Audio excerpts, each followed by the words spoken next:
혹시 모르니까. 제 인생을 갈랐습니다. 안녕하세요. 저는 박선희입니다. 50살이고 중학교 급식실에서 조리원으로 일합니다. 15년을 서서 일해 모은 돈과 돌아가신 어머니가 남겨주신 3억을 보태 드디어 제 이름으로 된 집을 샀습니다. 이사 가는 날 딸 은정이와 웃으며 새 집 문을 열었습니다. 그런데 그 순간 제 과거가 도둑의 얼굴을 하고 문턱을 넘어오고 있었습니다. 딸 은정이는 28살입니다. 대학을 졸업하고 광고회사에 다니고 있어요. 똑부러지고 야무진 아이죠. 제가 새 집을 샀다고 하자 누구보다 좋아했습니다. 엄마 진짜 고생했어. 이제 편하게 살아. 은정이는 제 손을 꼭 잡으며 말했습니다. 제 손가락에 낀 은반지가 빛났어요. 돌아가신 어머니가 마지막으로 남겨주신 것이었습니다. 저는 그 말이 너무 고마웠어요. 딸 하나 믿고 살았는데 그 아이가 이렇게 자라줘서 정말 다행이라고 생각했습니다. 새 집은 경기도의 한 신도시에 있는 아파트였습니다. 넓지는 않지만 방 2개의 거실도 있고 무엇보다 제 이름으로 된 집이라는 게 중요했어요. 이사 날짜를 잡고 은정이와 함께 짐을 정리했습니다. 그런데 이사 일주일 전쯤 은정이가 조심스럽게 물었습니다. 엄마 혹시 아빠 연락처 알아? 저는 깜짝 놀랐습니다.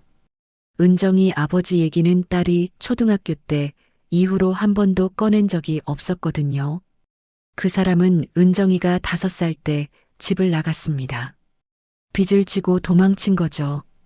그 뒤로 20년이 넘도록 연락이 없었어요. 왜 갑자기 그런 걸 물어? 아니, 그냥 궁금해서. 은정이는 대답을 얼버무렸습니다.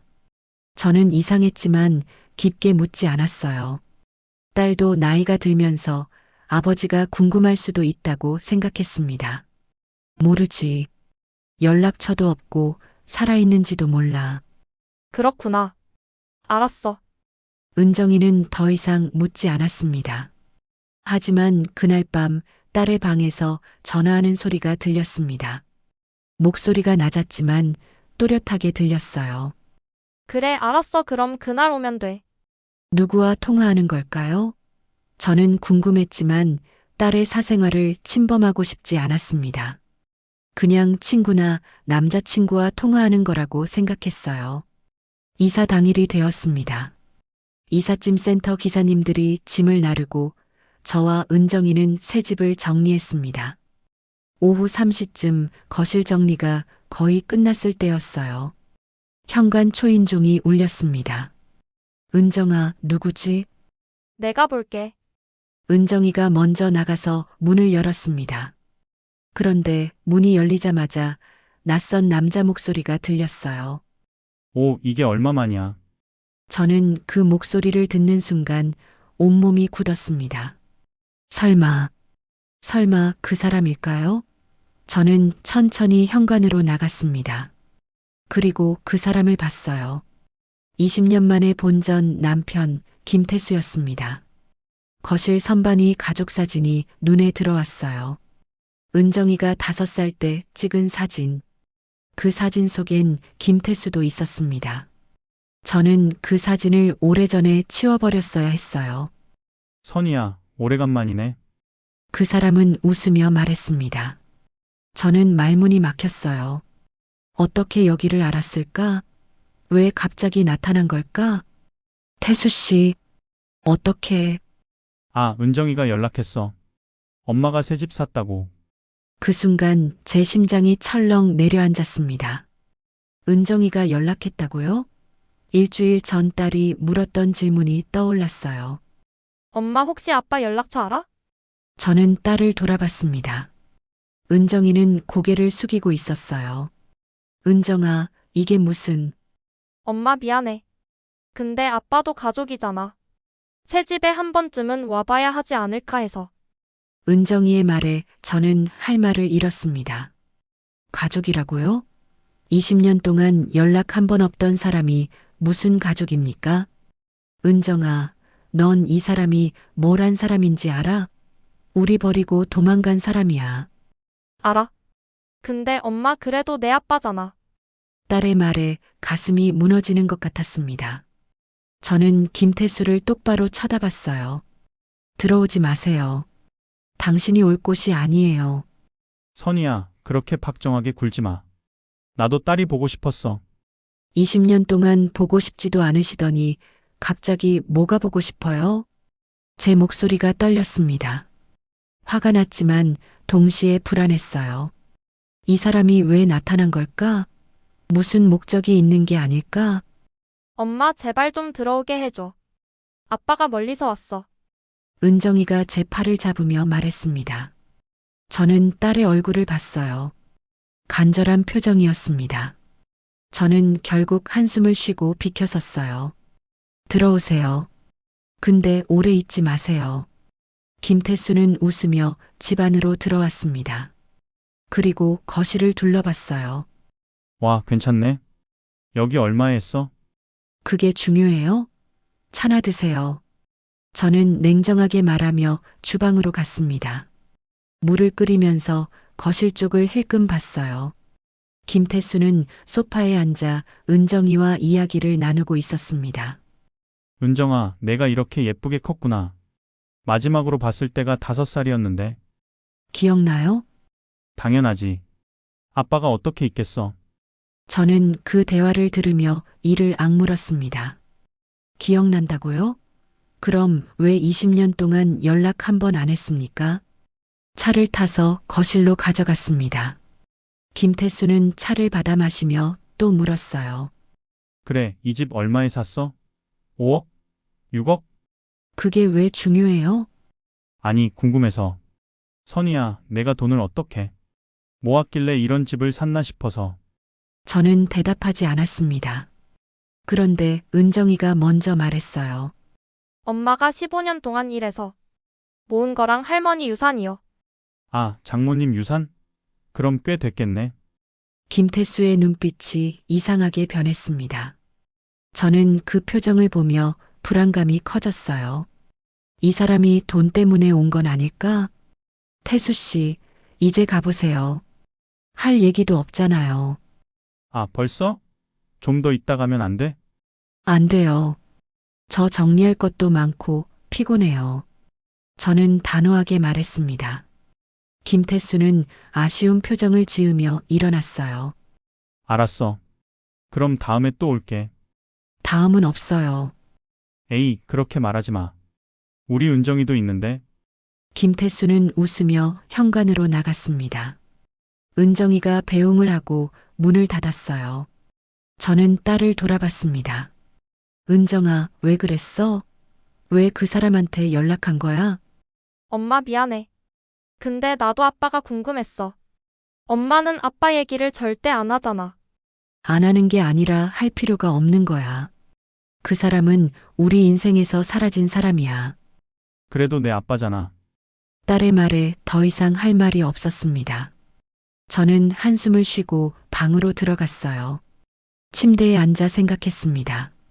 김태수가 왜 갑자기 나타난 걸까? 정말 딸이 보고 싶어서? 아니면 다른 이유가 있을까? 그날 밤 잠이 오지 않았습니다. 계속 김태수의 얼굴과 말투가 떠올랐어요. 이 집 얼마에 샀어? 장모님 유산? 그 질문들이 계속 머릿속을 맴돌았습니다. 다음 날 아침 출근 준비를 하고 있을 때 현관 우편함에서 편지 한 통을 발견했습니다. 주소도 이름도 없이 그냥 박선이라고만 적혀 있었어요. 저는 편지를 뜯어봤습니다. 그 안에는 짧은 메모가 하나 들어 있었어요. 조심하세요. 그 사람은 돈 때문에 온 겁니다. 저는 그 메모를 보며 온몸에 소름이 돋았습니다. 누가 보낸 걸까? 그리고 그 사람이 누굴 말하는 걸까? 김태수를 말하는 건가요? 저는 메모를 들고 출근했습니다. 학교 급식실에서 일하는 동안에도 계속 그 메모가 신경 쓰였습니다. 점심시간이 끝나고 설거지를 하는데 옆에서 일하는 김 언니가 말을 걸었어요. 선이야, 무슨 걱정 있어? 표정이 안 좋아. 아니에요, 언니. 그냥 좀 피곤해서요. 새집 이사 갔다며? 축하해. 고마워요. 저는 웃으며 대답했지만 마음은 무거웠습니다. 김 언니는 눈치가 빠른 사람이에요. 제 표정을 보더니 또 물었습니다. 진짜 괜찮아. 뭔가 있는 것 같은데. 언니 혹시 오래전에 헤어진 사람이 갑자기 나타나면 어떻게 해야 할까요? 왜? 누가 나타났어? 저는 잠시 망설이다가 김태수 얘기를 했습니다.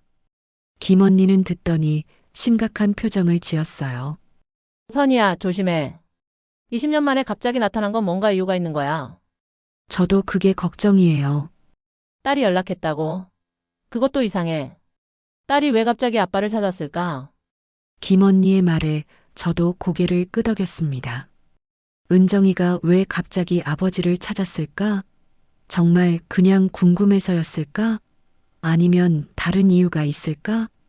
퇴근 후 집에 돌아왔습니다. 은정이는 아직 회사에 있었어요. 저는 혼자 집에서 저녁을 준비하며 생각했습니다. 김태수가 다시 올 거라고 했어요. 그럼 언제 올까? 그리고 무슨 목적으로? 그날 밤 9시쯤 은정이가 퇴근했습니다. 딸은 피곤한 표정으로 방에 들어갔어요. 저는 딸에게 물어보고 싶었지만 참았습니다. 은정이가 먼저 말할 때까지 기다리기로 했어요. 그런데 밤 11시쯤 은정이 방에서 또 전화하는 소리가 들렸습니다. 이번에는 목소리가 좀 컸어요. 응, 알았어. 그럼 이번 주말에 오면 돼. 엄마한테는 내가 말할게. 저는 귀를 기울였습니다. 누구와 통화하는 걸까? 그리고 누가 이번 주말에 온다는 걸까? 그날 밤 저는 다시 그 메모를 생각했습니다. 조심하세요. 그 사람은 돈 때문에 온 겁니다. 그 메모를 보낸 사람이 누굴까? 그리고 어떻게 김태수에 대해 알고 있는 걸까? 저는 메모를 다시 꺼내봤습니다. 글씨체가 또렷했어요. 여자 글씨 같았습니다. 누가 이런 메모를 보냈을까? 그때 핸드폰이 울렸습니다. 모르는 번호였어요. 저는 조심스럽게 받았습니다. 여보세요? 박선희 씨, 딸분을 조심하세요. 낯선 여자 목소리였습니다. 네. 무슨 말씀이세요? 딸분도 김태수한테 속고 있어요. 김태수가 딸분을 이용하려고 합니다. 이용하다니요? 곧 알게 될 겁니다. 조심하세요. 전화가 끊겼습니다. 저는 온몸이 얼어붙었어요. 은정이를 이용한다고? 무슨 뜻일까요? 저는 은정이 방문 앞에 섰습니다. 딸은 이미 자고 있었어요. 저는 조심스럽게 방문을 열었습니다. 책상 서랍을 열어봤어요. 그 안에 공책이 하나 있었습니다. 표지에 메모라고 적혀 있었어요. 저는 공책을 펼쳤습니다. 아빠 찾기 경찰서 협조 요청. 아빠 현재 주소 인천 부평구. 변호사 상담 예약 목요일 오후 3시. 저는 그 메모를 보며 숨이 막혔습니다. 변호사 상담? 왜 은정이가 변호사를 만나려고 했을까? 그리고 왜 아버지를 이렇게까지 해서 찾은 걸까? 저는 공책을 더 넘겨봤습니다. 그러다 한 페이지에서 멈췄어요. 거기에는 이렇게 적혀 있었습니다. 아빠가 말했어. 엄마 집이 원래 아빠 것도 맞다고. 결혼했을 때 같이 산 거니까. 저는 그 문장을 읽으며 온몸이 떨렸습니다. 김태수가 그런 말을 했다고요? 제 집이 원래 그 사람 것도 맞다고? 말도 안 됩니다. 이 집은 제가 15년 동안 일해서 모은 돈과 어머니 유산으로 산 겁니다. 김태수와는 아무 관계가 없어요. 저는 공책을 덮고 서랍에 다시 넣었습니다. 그리고 거실로 나와 소파에 앉았어요. 머릿속이 복잡했습니다. 김태수가 은정이에게 무슨 말을 한 걸까? 그리고 은정이는 왜 그 말을 믿는 걸까? 저는 어머니 반지를 빼서 손에 쥐었습니다. 차가운 금속이 손바닥에 닿았어요. 어머니가 이 반지를 주시며 말씀하셨습니다. 선이야, 힘들 때 이걸 보렴. 엄마가 함께 있다고 생각하고 저는 눈물을 흘렸습니다. 다음 날 저는 연차를 냈습니다. 김 언니에게 전화했어요. 언니 나야. 지금 시간 있어? 응, 왜? 언니, 김태수가 은정이한테 뭔 말을 했는지 알아야 할 것 같아. 저는 김 언니에게 상황을 설명했습니다. 은정이가 쓴 메모 내용과 김태수가 한 말까지 다 얘기했어요. 김 언니는 듣더니 화가 난 목소리로 말했습니다. 선이야, 그거 사기야. 그 남자가 내 집을 노리는 거야. 사기라니? 20년 만에 나타나서 집이 자기 것도 맞다고 하는 게 정상이야. 그리고 딸한테까지 그런 말을 하다니. 조심해야 해. 김 언니의 말이 맞았습니다. 저도 이상하다고 생각했어요. 하지만 은정이가 그 말을 믿고 있다는 게 문제였습니다. 언니, 나 어떻게 해야 해? 일단 은정이랑 제대로 얘기해야 해. 그리고 김태수가 지금 뭘 하고 사는지 알아봐야겠어. 어떻게요? 내가 아는 동생한테 물어볼게. 신용정보 쪽이라는 애가 있거든. 언니 고마워. 그날 저녁 은정이가 퇴근했습니다. 저는 딸을 거실로 불렀어요. 은정아, 우리 얘기 좀 하자. 무슨 얘기? 아빠 얘기. 은정이의 표정이 굳었습니다. 저는 딸의 메모장에서 본 내용을 물어봤어요. 은정아, 변호사 상담 예약했어? 은정이는 깜짝 놀라며 저를 쳐다봤습니다. 엄마 내 방 뒤진 거야? 은정아, 내가 무슨 생각하는지 알아야 할 것 같아서. 엄마는 왜 내 사생활을 침범해? 사생활이 아니야. 아빠가 너한테 무슨 말을 했는지 엄마가 알아야 해. 은정이는 입술을 깨물었습니다. 아빠가 그랬어. 이 집이 원래 아빠 것도 맞다고. 그건 거짓말이야. 거짓말이 아니래. 결혼했을 때 같이 산 거니까 공동재산이라고. 은정아, 우린 20년 전에 이혼했어. 그리고 이 집은 엄마가 새로 산 거야. 아빠와는 아무 관계 없어. 근데 아빠가 그때 번 돈도 있잖아. 뭐? 저는 깜짝 놀랐습니다. 아빠가 그랬어. 결혼 초기에 자기가 번 돈으로 엄마를 도와줬다고. 그러니까 이 집에도 아빠 몫이 있다고. 은정아, 그건 다 거짓말이야. 아빠는 결혼 초기부터 빚만 졌어. 엄마를 도와준 적 없어. 엄마가 거짓말하는 거 아니야? 은정이의 말에 가슴이 무너졌습니다. 내가 지금 엄마를 거짓말쟁이로 보는 거야? 아니, 그게 아니라. 은정아. 엄마 그만해. 나 방 들어갈게. 은정이는 제 말을 끊고 방으로 들어가 버렸습니다. 저는 혼자 거실에 남았어요. 가슴이 답답했습니다. 다음 날 오후 김 언니가 저를 불렀습니다. 선이야, 알아봤어.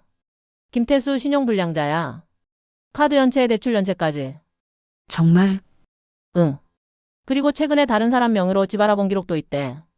제 예감이 맞았습니다. 김태수는 정말 제 집을 노리고 있었어요. 언니, 이거 은정이한테 보여줘야 해. 그런데 선이야, 증빙 서류가 필요할 거야. 말로만 하면 안 믿을 수도 있어. 저는 고개를 끄덕였습니다. 그날 오후 김태수가 다시 집에 왔습니다. 은정이가 초인종을 눌러 들어왔어요. 선이야, 나야. 왜 왔어요? 은정이한테 줄 게 있어서. 김태수는 가방에서 작은 상자를 꺼냈습니다. 뭔데요? 은정이 생일 선물. 다음 주가 생일이잖아. 저는 깜짝 놀랐습니다. 은정이 생일은 다음 주 수요일이었어요. 김태수가 어떻게 알았을까? 어떻게 생일을 알았어요? 은정이가 알려줬지. 우리 이제 자주 연락해. 자주 연락해요? 응. 은정이가 먼저 연락 많이 하더라고. 저는 가슴이 답답했습니다. 은정이가 김태수와 자주 연락하고 있었다니. 태수 씨, 우리 제대로 얘기 좀 하죠. 무슨 얘기? 왜 은정이한테 거짓말을 한 거예요? 이 집이 당신 것도 맞다고? 김태수의 표정이 굳었습니다. 거짓말 아니야. 우리 결혼했을 때 우린 20년 전에 이혼했어요. 그리고 이 집은 제가 새로 산 거예요. 당신과는 아무 관계 없어요. 선이야, 내가 번 돈도 당신이 뭘 벌었어요? 빚만 지고 도망갔잖아요. 제 목소리가 커졌습니다. 김태수는 말문이 막혔어요.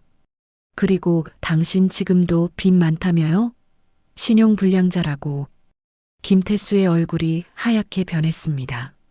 누가 그런 소리를. 제가 확인했어요. 이제 그만 나가세요. 다신 오지 마세요.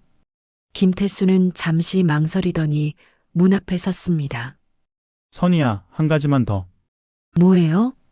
이 집 조심해. 혹시 모르니까. 무슨 소리예요? 김태수는 의미심장하게 웃으며 돌아갔습니다. 저는 그 웃음을 보며 온몸이 얼어붙었어요. 무슨 뜻일까요? 혹시 제 집에 무슨 문제가 있는 걸까? 저는 문을 닫고 소파에 주저앉았습니다. 손이 떨렸어요. 그날 밤 은정이가 퇴근했습니다. 저는 딸에게 김태수가 준 선물 상자를 보여줬어요. 아빠가 가져온 거야. 내 생일 선물이래. 은정이는 상자를 열어봤습니다. 그 안에는 목걸이가 들어 있었어요. 딸은 목걸이를 보며 눈물을 글썽였습니다. 은정아, 우리 얘기 좀 하자. 저는 딸을 불렀습니다. 그리고 김언니가 해준 말을 전부 얘기했어요. 김태수가 아직도 빚이 많다는 것, 집을 노리고 온 것 같다는 것. 은정이는 처음에는 믿지 않았습니다. 하지만 제가 계속 설명하자 점점 표정이 굳어갔어요. 엄마 아빠가 그럴 리 없어. 은정이는 말끝을 흐렸습니다. 그러다 조용히 말했어요. 엄마. 사실은 왜? 아빠가 나한테 돈 얘기도 했어. 제 심장이 철렁 내려앉았습니다. 돈 얘기? 응. 조금만 빌려달라고. 엄마한테는 말하지 말고. 은정아, 얼마나 빌려줬어? 아직 안 빌려줬어. 근데 계속 말하더라고. 자기가 힘들다고, 딸만 믿는다고. 은정이의 눈에서 눈물이 흘러내렸습니다. 엄마, 그럼 아빠가 날 이용한 거야? 그럴 수도 있어. 은정아, 엄마는 내가 다치는 게 무서워. 은정이는 눈물을 흘렸습니다. 엄마, 미안해. 내가 아빠를 믿었어. 괜찮아. 이제라도 알았으니까. 저는 딸을 안아줬습니다. 그날 밤 새벽 2시 핸드폰이 울렸습니다. 모르는 번호였어요. 저는 조심스럽게 받았습니다. 여보세요? 박선혜 씨 맞죠? 조심하세요. 내일 주민센터에 가보세요. 누구세요? 전화는 끊겼습니다. 저는 그때 몰랐습니다. 이 모든 일이 훨씬 더 큰 계획의 일부였다는 것을. 다음 날 저는 김 언니에게 전화했습니다. 언니, 은정이가 아빠한테 이미 속고 있었어. 뭐라고? 아빠가 돈 빌려달라고 했대. 나한테는 말하지 말고. 선이야, 그거 완전히 사기꾼 수법이야. 조심해야 해. 김 언니의 목소리가 단호했습니다. 저도 알고 있었어요. 김태수가 정말 위험한 사람이라는 것을. 언니, 나 어떻게 해야 해? 증거를 더 모아야 해. 그리고 은정이를 완전히 내 편으로 만들어야 하고. 은정이는 이제 내 말을 믿어. 그래도 조심해. 김태수가 또 무슨 짓을 할지 몰라. 저는 고개를 끄덕였습니다. 김 언니 말이 맞았어요. 그날 오후 모르는 번호에서 전화가 왔습니다.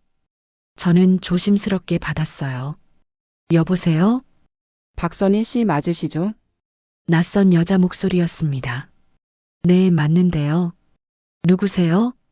저는 이지연이라고 합니다. 김태수의 전 여자친구예요.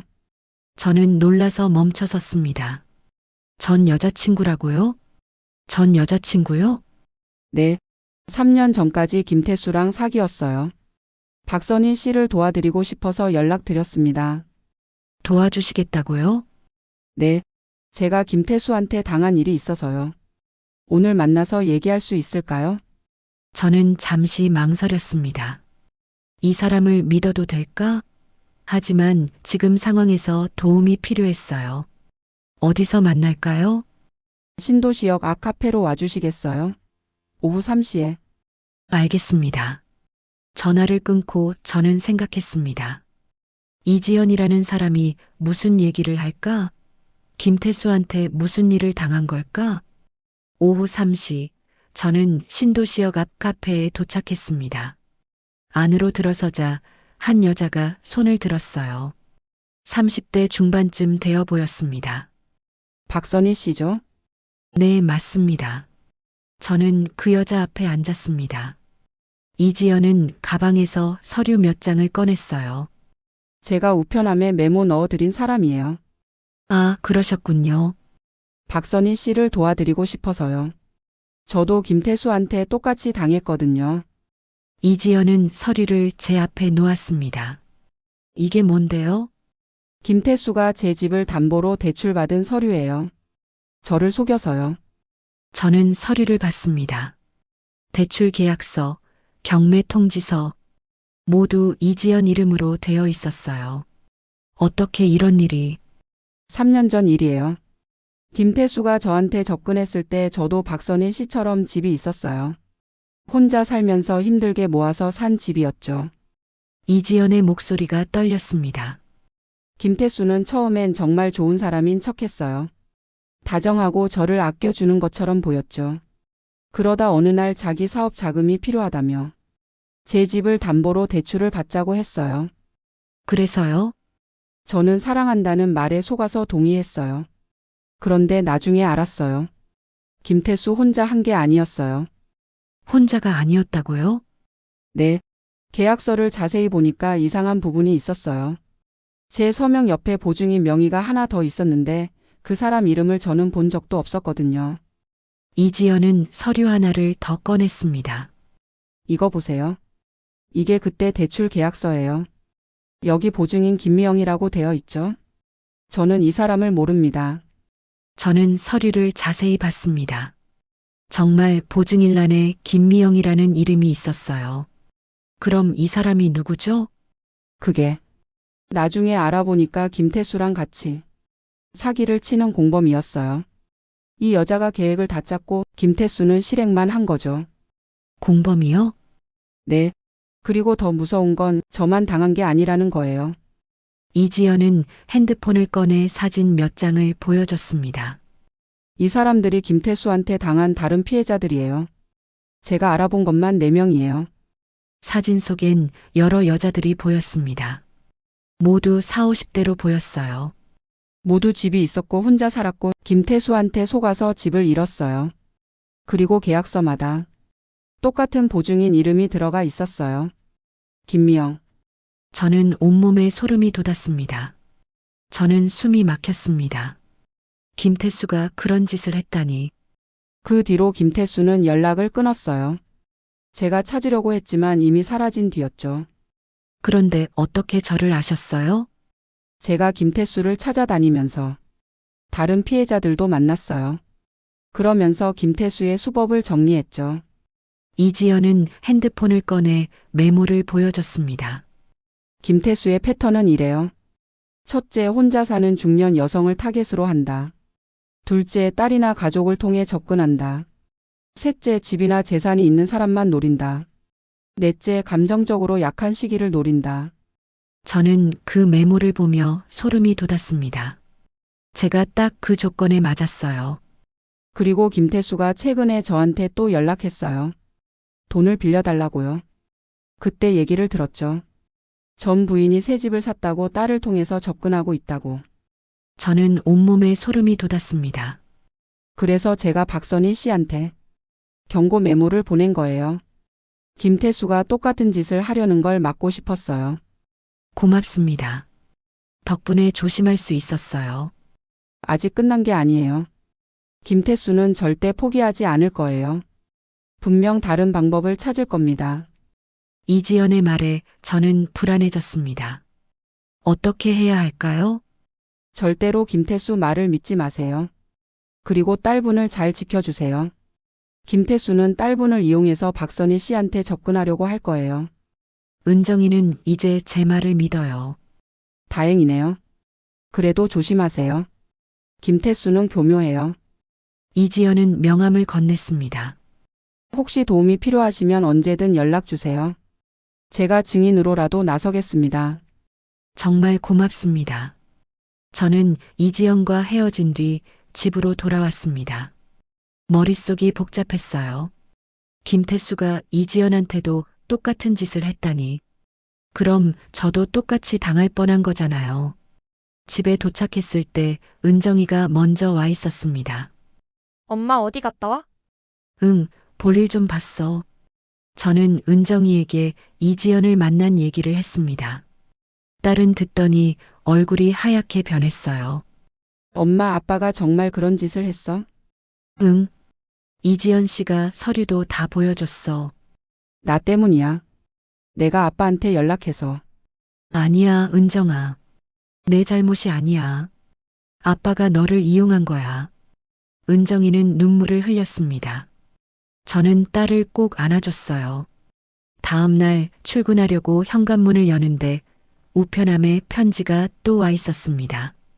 이번엔 법원 봉투였어요. 저는 손이 떨렸습니다. 법원에서 온 편지, 무슨 일일까? 편지를 뜯어봤습니다. 그 안에는 소장이 들어 있었어요. 재산분할 청구의 소, 원고 김태수, 피고 박선희.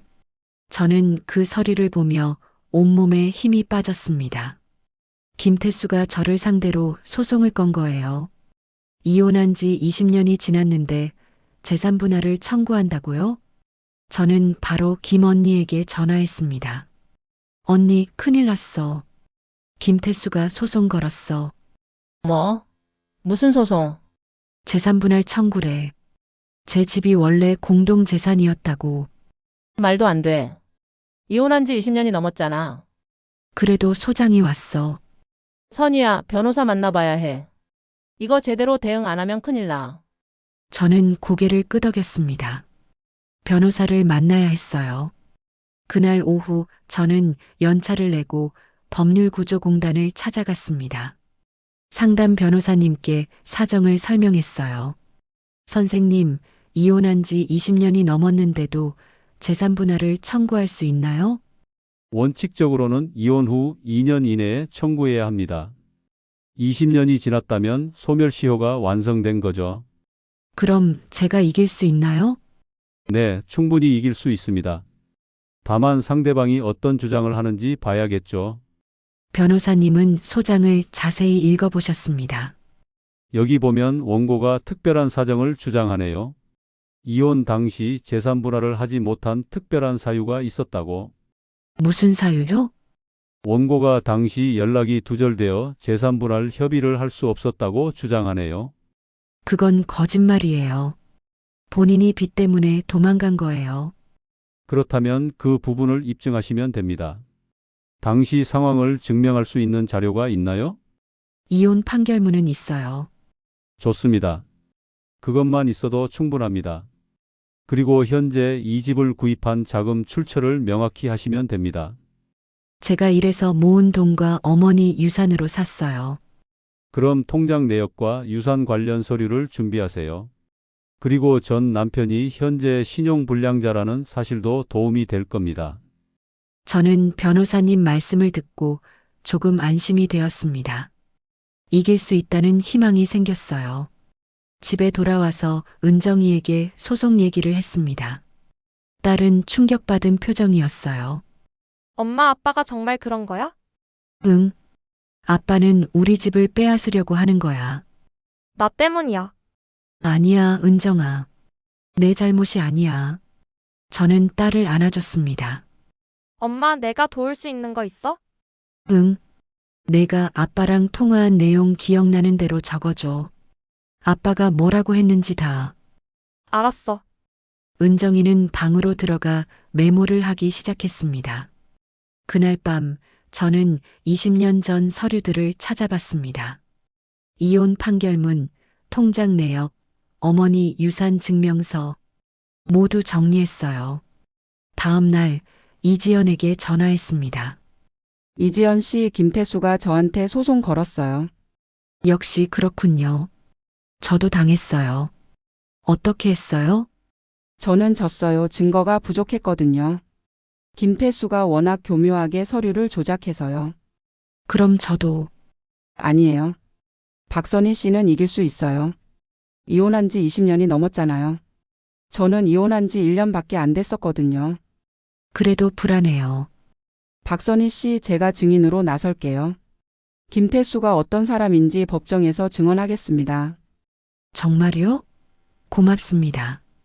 이지연의 도움으로 저는 조금 용기가 났습니다. 그 전날 밤 이상한 일이 있었습니다. 집 앞 계단에 누군가 서 있는 걸 봤어요. 여자였습니다. 키가 크고 머리가 짧았어요. 저는 현관문을 열려다 멈췄습니다. 그 여자가 저를 쳐다보고 있었거든요. 누구세요? 저는 문 너머로 물었습니다. 그런데 그 여자는 대답하지 않았어요. 그냥 저를 빤히 쳐다보다가 천천히 돌아서서 계단을 내려갔습니다. 저는 온몸에 소름이 돋았습니다. 누구였을까? 왜 저를 그렇게 쳐다본 걸까? 은정이한테 물어봤지만 딸도 그 여자를 본 적이 없다고 했어요. 그날 밤 저는 잠을 설쳤습니다. 계속 그 여자의 눈빛이 떠올랐어요. 며칠 후 첫 재판 날이 왔습니다. 며칠 후 첫 재판 날이 왔습니다. 저는 변호사님과 함께 법원에 갔어요. 김태수도 와 있었습니다. 옆에 변호사도 데리고 왔더군요. 재판이 시작되었습니다. 김태수 측 변호사가 먼저 주장했어요. 원고는 이혼 당시 경제적 어려움으로 재산 분할을 청구하지 못했습니다. 하지만 피고가 최근 고액의 부동산을 취득한 사실을 알게 되었고 그 부동산에는 원고의 기여분이 포함되어 있다고 판단됩니다. 제 변호사님이 반박했습니다. 피고와 원고는 20년 전에 이혼했습니다. 재산분할 청구권은 이미 소멸시효가 완성되었습니다. 또한 피고가 취득한 부동산은 이혼 후 피고의 노동과 모친의 유산으로 구입한 것으로 원고와 무관합니다. 재판은 1시간 넘게 진행되었습니다. 판사님은 양측 주장을 듣고 다음 재판 날짜를 잡았어요. 법원을 나오는데 김태수가 저를 불렀습니다. 선희야, 우리 합의하자. 합의요? 내가 소송 취하할게. 대신 집 일부만 나한테 줘. 말도 안 돼요. 선희야, 재판 길어지면 너만 힘들어. 변호사 비용도 많이 들고. 상관없어요. 끝까지 갈 거예요. 저는 김태수를 뿌리치고 걸어갔습니다. 그날 밤 또 이상한 전화가 왔습니다. 이번엔 남자 목소리였어요. 박선희 씨죠? 네, 누구세요? 김태수 친구입니다. 김태수가 요즘 힘들어 하던데요. 합의 좀 해주시죠. 죄송하지만 할 수 없어요. 박선희 씨 재판에서 이기기 어려울 겁니다. 김태수가 증거를 많이 모았거든요. 무슨 증거요? 그건 재판에서 보시겠죠. 전화가 끊겼습니다. 저는 불안했습니다. 김태수가 무슨 증거를 모은 걸까? 다음 날 변호사님께 전화해서 그 얘기를 했습니다. 선생님, 김태수가 증거를 많이 모았다는데 무슨 의미일까요? 협박일 가능성이 높습니다. 실제로는 증거가 없을 거예요. 걱정 마세요. 변호사님 말씀에 저는 조금 안심했습니다. 그런데 그날 오후 은정이한테서 급한 전화가 왔습니다. 엄마 지금 집에 와봐 빨리. 왜? 무슨 일이야? 아빠가 집에 왔어. 저는 깜짝 놀라 바로 집으로 달려갔습니다. 집에 도착하니 현관문이 열려 있었어요. 안으로 들어가자 거실이 엉망이었습니다. 은정아. 엄마 여기. 은정이는 방에서 나왔습니다. 얼굴이 창백했어요. 무슨 일이야? 아빠가 와서 집을 뒤졌어. 뭔가 찾는 것 같았어. 뭘 찾았는데? 모르겠어. 근데 엄마 방 서랍을 열어봤어. 저는 급히 방으로 갔습니다. 서랍이 열려 있었고 안이 뒤죽박죽이었어요. 그런데 한 가지가 없었습니다. 어머니 유산 증명서가 사라진 거예요. 저는 온몸이 떨렸습니다. 김태수가 그 서류를 가져간 거예요. 왜? 무슨 목적으로? 저는 바로 변호사님께 전화했습니다. 선생님, 큰일 났어요. 유산 증명서를 도둑 맞았어요. 뭐라고요? 누가요? 김태수가 제 집에 침입해서 가져갔어요. 박선혜 씨, 지금 바로 경찰에 신고하세요. 주거침입죄와 절도죄로 고소하는 겁니다. 저는 바로 112에 전화했습니다. 경찰이 왔고 저는 상황을 설명했어요. 경찰은 현장을 확인하고 김태수를 찾아보겠다고 했습니다. 딸분이 목격자시네요. 진술서 작성해야 할 겁니다. 네, 알겠습니다. 은정이는 경찰에게 김태수가 집에 침입한 과정을 자세히 설명했습니다. 경찰이 간 뒤 저는 변호사님께 다시 전화했어요. 선생님, 유산증명서 없으면 어떻게 되나요?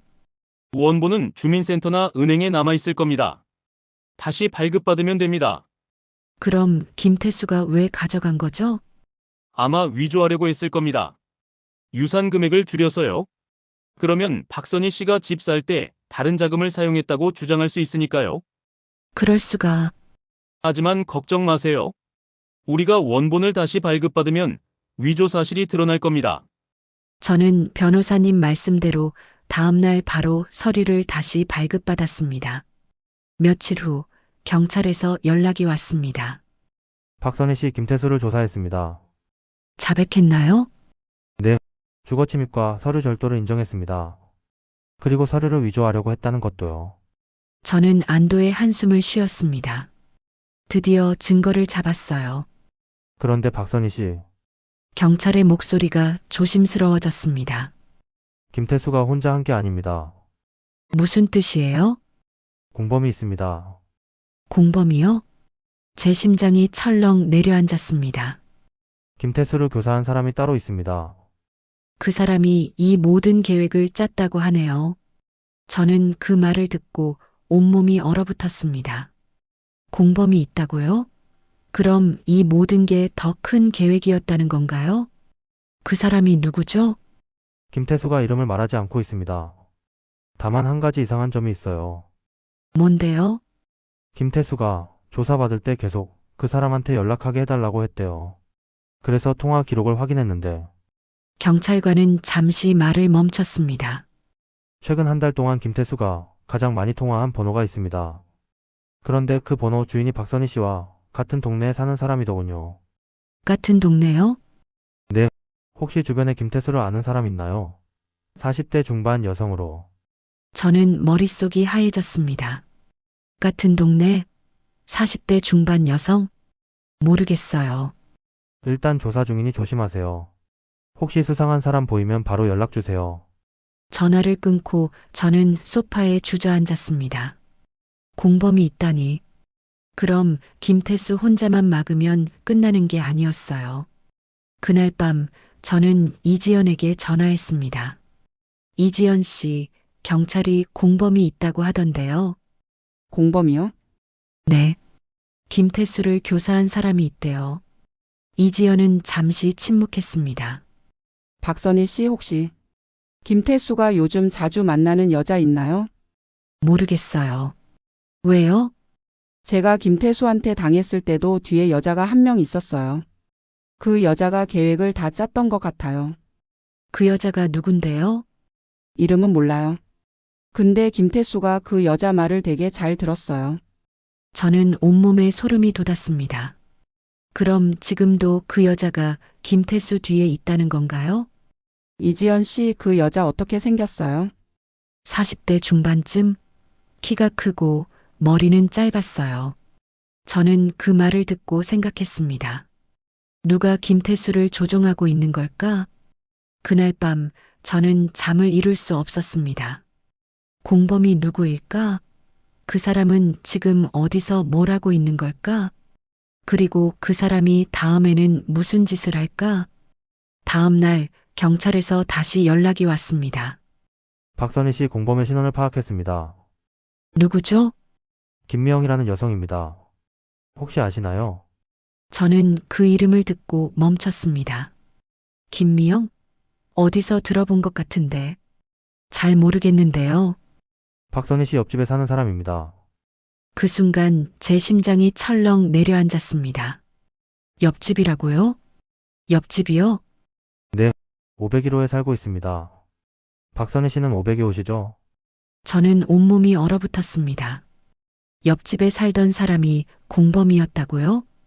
그 사람이 김태수랑 한패였어요? 김미영이 모든 계획을 지휘했다고 김태수가 진술했습니다. 저는 다리에 힘이 풀렸습니다. 옆집에 범인이 살고 있었다니. 박선희 씨 지금 집에 계신가요? 네, 그럼 집 밖으로 나오세요. 지금 김미영을 체포하러 갑니다. 저는 떨리는 손으로 은정이를 불렀습니다. 은정아, 밖으로 나가자. 왜? 경찰이 온대. 빨리. 저희는 급히 집 밖으로 나왔습니다. 계단을 내려가는데 경찰차가 도착했어요. 경찰관 여러 명이 내려 501호 앞으로 갔습니다. 초인종을 눌렀습니다. 문이 열렸어요. 그 순간 저는 그 사람을 봤습니다. 며칠 전 계단에서 봤던 그 여자였어요. 키가 크고 머리가 짧은 김미영이었습니다. 김미영 씨 맞으시죠? 사기 방조 및 공동정범 혐의로 체포하겠습니다. 김미영은 저를 쳐다봤습니다. 그 눈빛이 차갑고 날카로웠어요.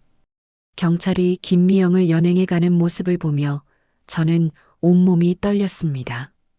옆집에 그렇게 가까이 있었다니. 그날 밤 저는 이지연에게 전화했습니다. 이지연 씨, 공범이 제 옆집 사람이었어요. 옆집이요? 네. 김미영이라는 사람인데 혹시 이 이름 아세요? 이지연은 잠시 침묵했습니다. 김미영. 맞아요. 그 사람이에요. 제가 김태수한테 당했을 때도 뒤에서 조종하던 여자. 어떻게 제 옆집에? 계획적으로 접근한 거예요. 박선희 씨가 이사 오기 전부터 그 집에 살았을 거예요. 저는 소름이 돋았습니다. 그럼 처음부터 계획이었다는 건가요? 며칠 후 경찰에서 조사 결과를 알려줬습니다. 박선희 씨 김미영에 대해 조사한 결과를 말씀드리겠습니다. 네, 김미영은 10년 전 박선희 씨 어머님의 간병인이었습니다. 네. 저는 깜짝 놀랐습니다. 어머니의 간병인이었다고요? 어머님이 돌아가시기 전 김미영이 6개월 정도 간병을 했다고 합니다. 그때 어머님의 재산 상황을 알게 됐고요. 그래서 김미영은 어머님 유산을 노렸던 것 같습니다. 하지만 유산은 모두 박선희 씨한테 갔고 김미영은 아무것도 받지 못했죠. 저는 숨이 막혔습니다. 어머니를 간병하던 사람이 유산을 노렸다니. 그런데 더 충격적인 사실이 있습니다. 경찰관이 서류를 한 장 꺼냈습니다. 김미영은 15년 전에도 박선희 씨 가족에게 접근한 적이 있습니다. 15년 전이요? 딸분 은정 씨가 초등학교 다닐 때 김미영이 같은 학교 급식 보조로 일했던 기록이 있습니다. 저는 그 말을 듣고 온몸이 얼어붙었습니다. 은정이가 초등학생일 때? 그럼 그때부터 우리 가족을 노렸다는 건가요? 당시 김미영은 3개월 정도 일하다가 그만뒀습니다. 그 뒤로 박선희 씨 가족을 계속 추적한 것으로 보입니다. 저는 다리에 힘이 풀렸습니다. 15년 동안 우리를 지켜봤다는 거예요? 그리고 박선희 씨가 새 집을 알아본다는 정보를 입수하고 먼저 옆집에 들어간 거죠. 그리고 김태수를 이용한 거예요? 김태수는 김미영한테 빚을 졌습니다. 김미영이 그 빚을 미끼로 김태수를 조종한 겁니다. 저는 집에 돌아와 은정이에게 모든 걸 말했습니다. 은정아, 김미영이 내가 초등학생일 때부터 우리 가족을 지켜봤대. 뭐라고요? 은정이의 얼굴이 하얗게 변했습니다. 내가 초등학교 다닐 때 급식실에서 일했대. 그때부터 우리를 노렸던 거야. 엄마. 그럼 15년 동안 은정이는 말을 잇지 못했습니다. 최종 재판 날이 왔습니다. 저는 변호사님, 이지연 그리고 은정이와 함께 법정에 갔습니다. 김태수와 김미영이 들어왔습니다. 두 사람 모두 수갑을 차고 있었어요. 재판이 시작되었습니다. 검사님이 먼저 발언했습니다. 피고인 김태수와 김미영은 공모하여 피해자 박선희 씨의 재산을 노리고 조직적으로 사기 행각을 벌였습니다. 김미영은 15년 전부터 피해자 가족을 추적하며 계획을 세웠고 김태수를 이용하여 실행했습니다. 검사님은 증거 자료들을 제출했습니다. 은정이 초등학교 근무 기록, 어머니 간병 기록, 이지연이 제공한 서류, 김태수의 주거 침입 증거, 유산 증명서, 위조 시도. 또한 피고인들은 이전에도 여러 피해자들에게 같은 수법을 사용했습니다. 이지연 씨를 비롯한 4명의 피해자가 확인되었습니다. 이지연이 증인석에 섰습니다. 저는 3년 전 김태수와 김미영에게 소가 제 집을 잃었습니다. 김미영이 계획을 세우고 김태수가 실행했습니다. 똑같은 수법이었습니다. 이지연의 증언이 끝나고 제 차례가 왔습니다.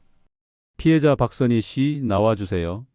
저는 떨리는 다리로 증인석에 섰습니다.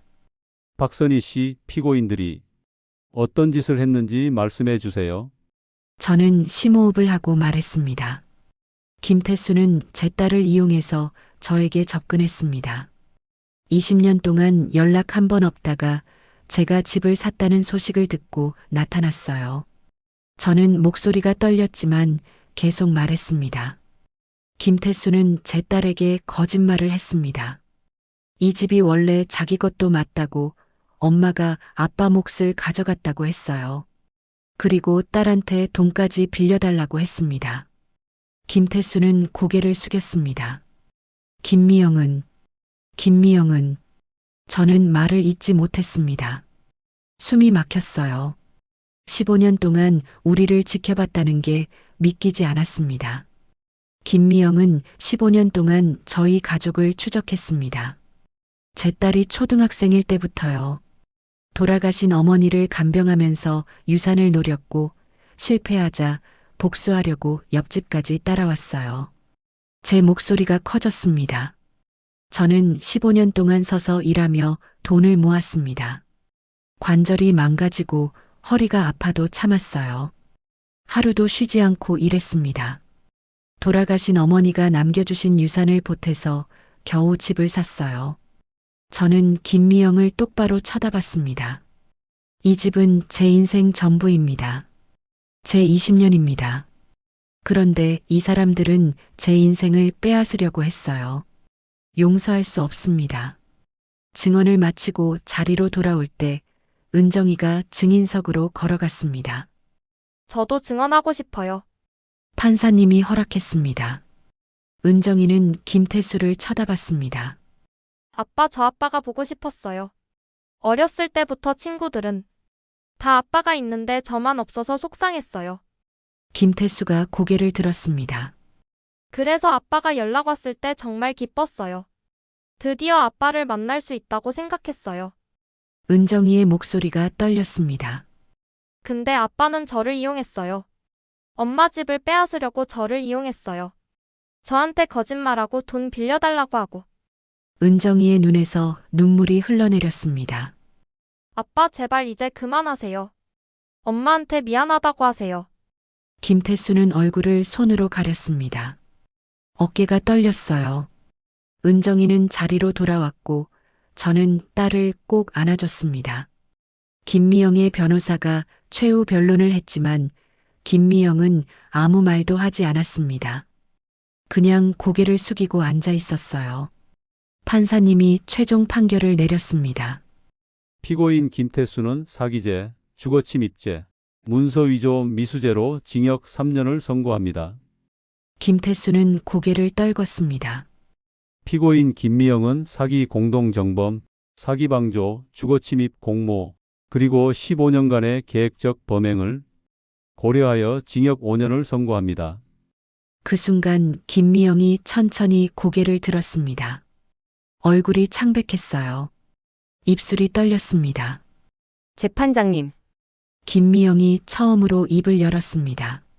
저는 그냥 말을 잇지 못하고 김미영은 그 자리에 주저앉았습니다. 손으로 얼굴을 가렸어요. 또한 피고인들은 연대하여 피해자들에게 손해배상을 하라.